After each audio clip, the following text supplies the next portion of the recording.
तर स्वागत आहे मित्रांनो तुमचं पुन्हा एकदा आमच्या यूट्यूब चॅनलवरती. आणि आता आम्ही चाललो आहे वांगणी बीचला. वाव, कसं वाटतंय? कसं वाटतंय रूपाजी? आप कुछ नली आम्ही पोचलोय. कोणच नाही, तुम्ही बघू शकता. अशा समुद्रात जर तुमका येऊचा ना तर माझ्याशी कॉन्टॅक्ट करा, माझ्याशी. हे बघा कसं वाटतंय? हां ना, छान आहे ना. बघा बघा बघा.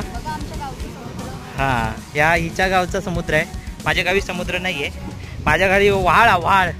तिथे ना असं थंड हवा सुटली, असं वाटतं बसून राहावं. बापरे, किती तो उसळणारा समुद्र. तर मित्रांनो, आता जर तुम्ही व्हिडिओ बघितला, तुमका हा व्हिडिओ जर आवडला असेल तर सबस्क्राईब करा, लाईक करा आणि शेअर करा.